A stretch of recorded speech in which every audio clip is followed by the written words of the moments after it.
This is a love story about a young man named Alan Wright. Alan was what you might call a perfect guy. He was kind, sweet, nice, somewhat athletic, and he had a sense of passion and commitment to him. However, for some odd reason, he never had the chance to share this compassion with someone else.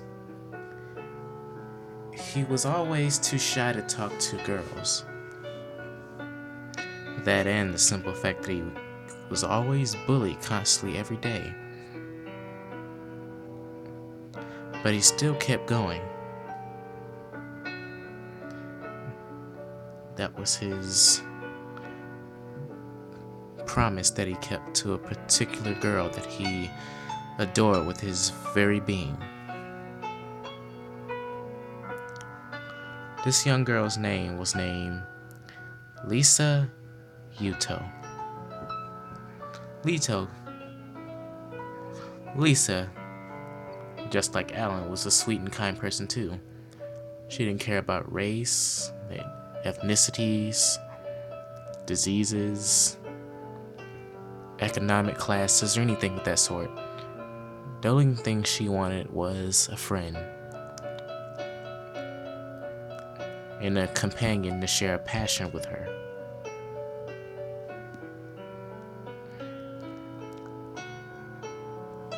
It was around Valentine's Day during that time, and Ellen felt he needed to do something special for Lisa. Now, Alan had no particular talent. He can draw, but he considered it to be need of improvement. But the one thing he could do was graphic designs. So he did a PowerPoint presentation about how he felt about her, put in little videos and snippets for her. There was a little projector in the cafeteria that he could use to project his images on the screen. However, he had to do it during lunchtime because during that time, that was the only time they actually had to spend together besides being in each other's lockers every day.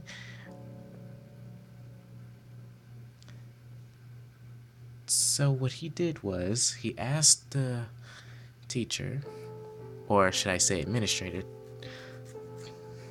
if he could use the projector. Since he was good friends with the administrator, he said yes. So he proceeded with his plan, and when Lisa came into the cafeteria, about 10 minutes into lunch, he finally showed the video. Everyone, especially her, was in awe about the work that he put into it. In the end, he put on one of the songs of her favorite artist that she adored, Bruno Mars, Just the Way You Are. That was her favorite song, and he knew it too.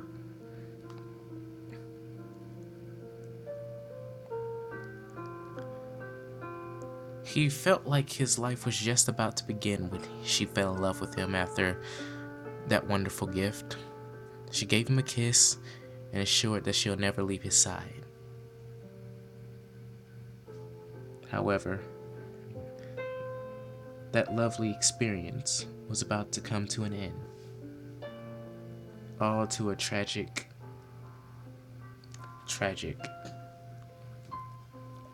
accident.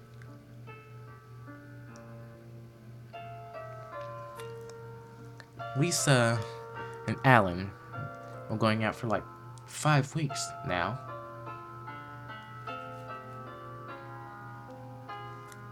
And today was their anniversary.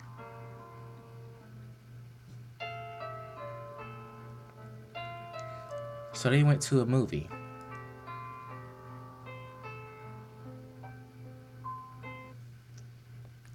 It was called Unfriended. She was terrified of the movie. Throughout the whole thing, she was shaking. And because she didn't have a coat on, just a short sleeve shirt, it made it even more chilling for her when she entered into the movie theater. But she was assured that Alan was going to protect her, even if something did happen. Like the typical murder story, they walked down the street, the dark street. Alan and her were talking about their future. How many kids are going to have, goofy things like that. They heard rustling noises.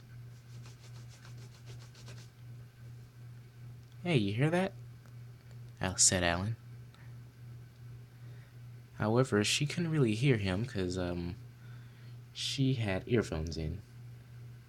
It's amazing. She had this amazing talent about listening to people. She was able to know what someone was saying, but she didn't have to hear them talk. She can just see.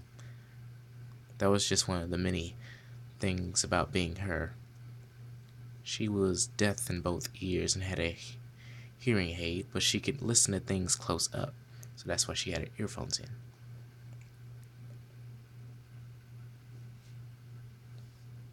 To their horror, things started to get a little shaky.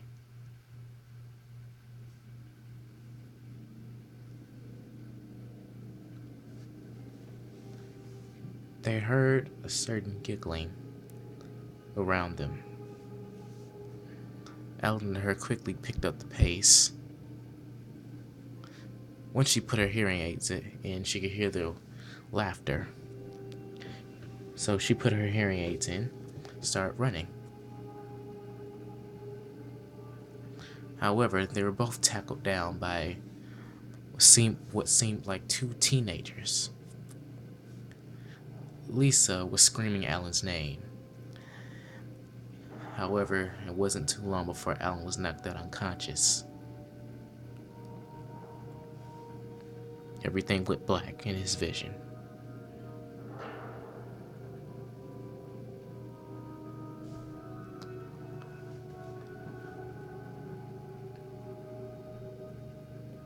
Alan woke up from the start. He woke up in a apparent hospital bed, but it was dark and grainy.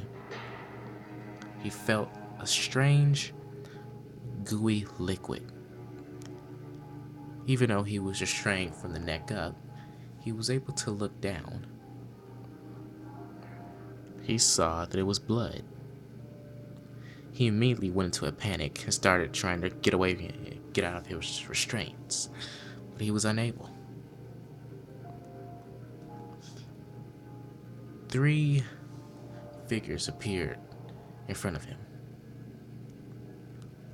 One of them had a white mask with brown hair. His mask looked like something off of an opera show. The mask description was 2 black eyes and black lips. He had a yellow sports jacket on and blue pants. He also had a crowbar in his hand. The other figure was wearing a yellow hoodie. I mean, not yellow, forgive me. He was wearing an orange hoodie. He had blue pants on. He had a black mask with the drawn-on picture of a sad face on it. And the other person, right next to him, had another strange appearance. He wore a hoodie with goggles and a turtleneck over his mouth that covered his mouth. He had two hatchets in hand, one that seemed rusty and another that seemed brand new. And behind him stood a tall figure, as tall as a tree. The man had no face features. His face was pale white.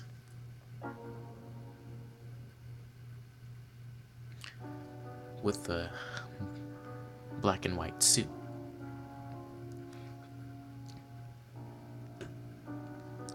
Alan immediately noticed these particular characters. From an internet site that he visited every now and then when he wanted to scare his girlfriend a little, just so she can jump into his arms.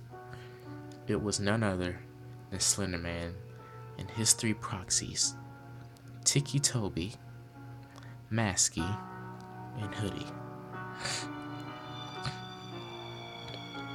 Masky went to the closet next to Slender Man and brought out tools. Slender Man brought out one of his tendrils that sprouted from his back and laid it on the operating table. Toby immediately chopped one of his tendrils off.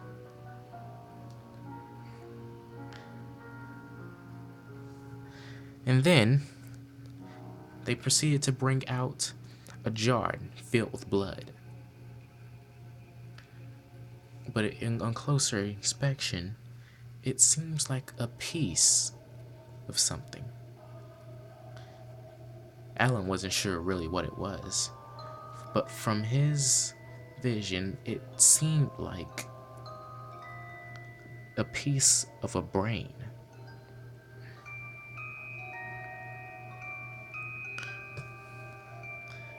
Immediately, they began operating on Alan.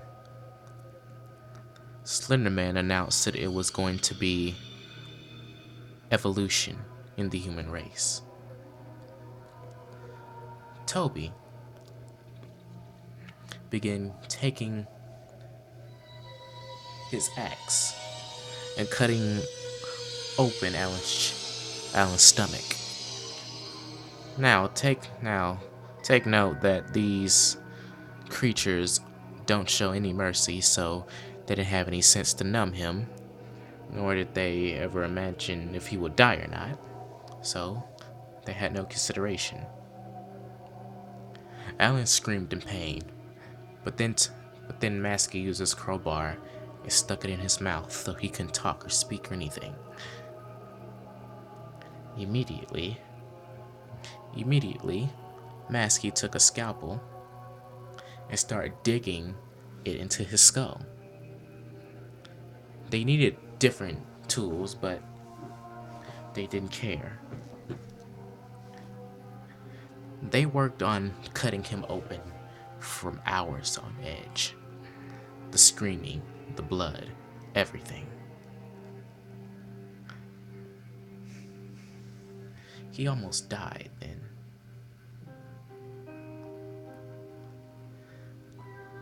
But slowly progressing into the operation, he passed out for a while. He was in and out of consciousness. But that's because of the searing pain that Hoodie was giving him every time he dug into his skull.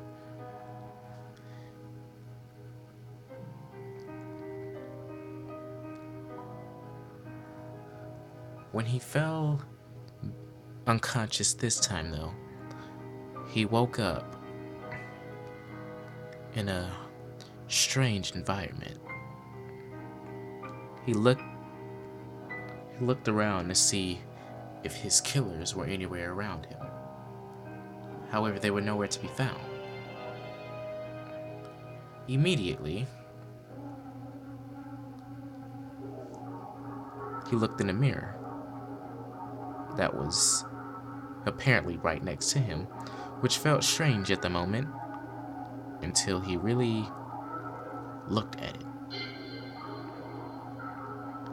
He saw something very wrong. his eyes, his hair, and his mouth.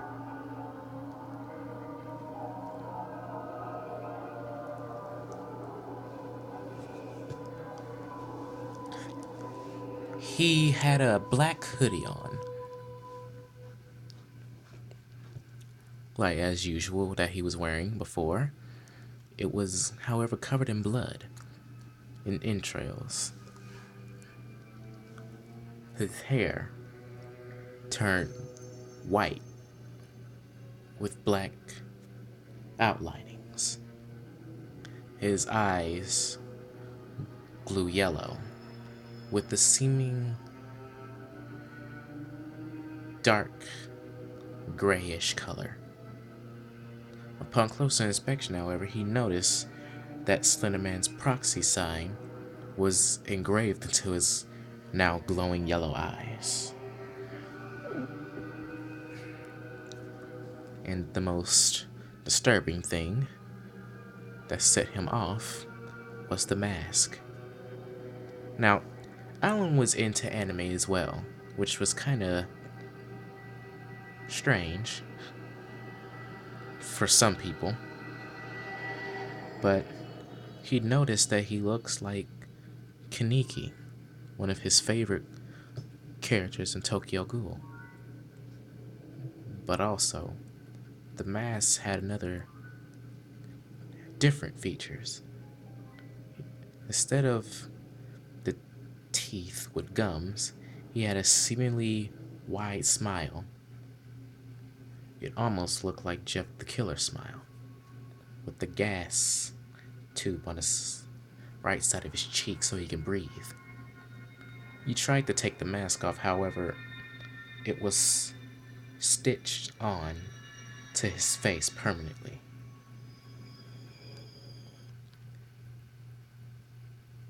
This set Alan off the deep end. He started panicking, looking around. Then he noticed that Slender Man, Toby, mask and hoodie, were in another room. It was as if he was in an interrogation room in an old police station for interrogation. They could see him and he could see them. He looked into the room and saw no light. He only saw them. Masky flicked on the light switch in the interrogation room. Alan saw children. Lots and lots of children. Some were bawling, crying, and weeping upon his scary feature.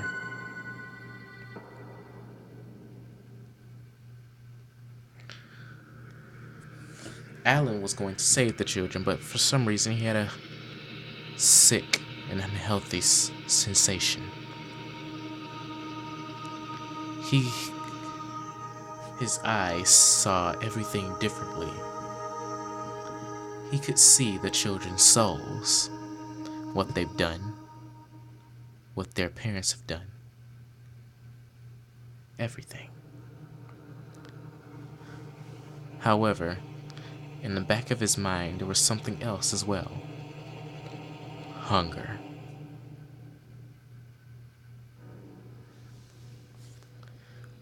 Alan started shaking. He grabbed onto his head because it was thumbing in pain from the constant voices he heard in his head. Eat. Eat. Eat. That's all he heard in his head. He ran his head into a wall so he could make the pain stop, but it just kept going constantly. Eat. Eat. I'm hungry. I need to eat. Was all he heard.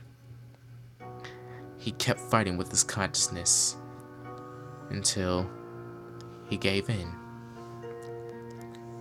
One of the children, looked about round 14, stood up and tried to run. She ran to the door and immediately had her head literally knocked off her body. Her head fell in front of Alan. As the woman's motionless body fell to the ground, Alan picked up her head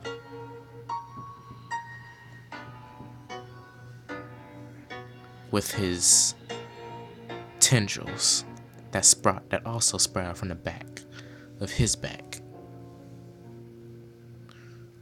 If you look, you can notice that there is a proxy sign upon his back from where his tendrils sprout.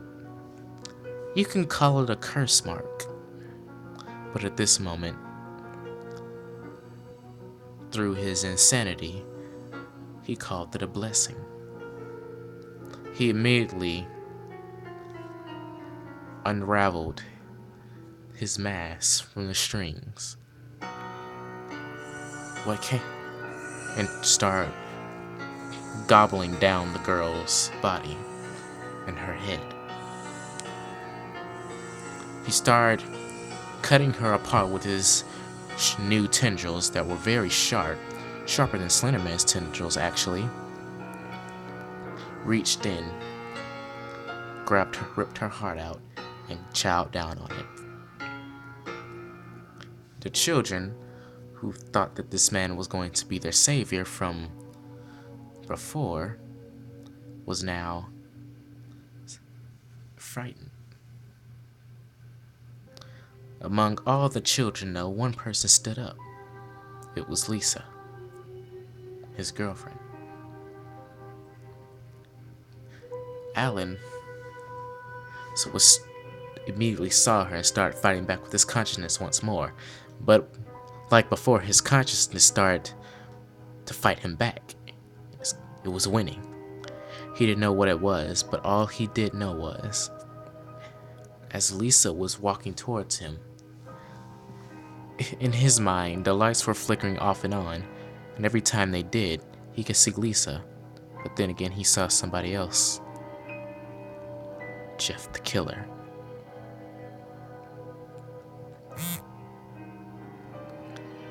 He immediately realized why that piece of brain that was in the bloody jar was Jeff's. The tendrils that would sprout from his back came from Slender Man in placing one of his tendrils into his body.